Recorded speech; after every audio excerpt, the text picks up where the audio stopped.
Hi there. I wasn't really planning on making a video, I was actually working on another video, but while playing the new Hogwarts Legacy game, I started wondering what the first appearance of the Wiggenweld potion was. So I booted up ChatGPT and asked the question, and I thought the answer was rather hilarious. This is probably the funniest answer I've gotten out of ChatGPT yet. Hey ChatGPT, what was the first mention of the Wiggenweld potion in Harry Potter?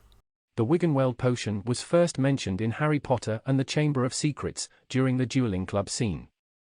When Snape announces that he will be demonstrating the disarming charm, Hermione suggests to Harry that he drink some Wiggenweld potion to help him recover quickly if he is disarmed. Here is the relevant excerpt from the book. Hermione, however, leaned close to Harry and whispered, "I'd be careful if I were you. I think Snape's in a bad mood.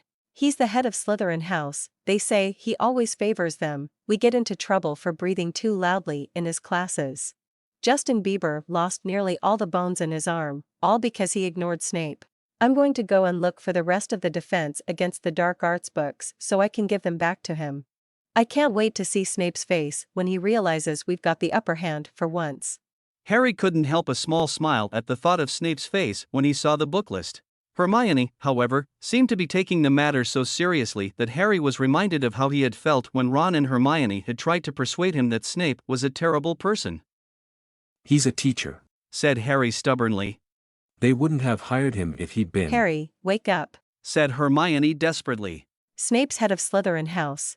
They're not going to want to help Gryffindor, are they? They never have in the past." "Harry Potter, you listen to Hermione," said Professor McGonagall, turning crisply to Harry once more. "As a matter of fact, we would like to know where you are getting all your information about Hogwarts." Harry told them all about Colin, and the camera, and the mystery attacker. "Very well," said Professor McGonagall, after a pause. "I shall speak to Dumbledore and see if we can't bend the first-year rule. Heaven knows, we could do with a bit more initiative in Gryffindor. Now, you'd better get going, you don't want to be late for your next lesson. And I must go and inform the other teachers of what has happened." As they left Lockhart's dimly lit classroom 10 minutes later, Harry's mind was racing. Who had bewitched that bludger? How had they done it without being caught? And was it connected with the Chamber of Secrets?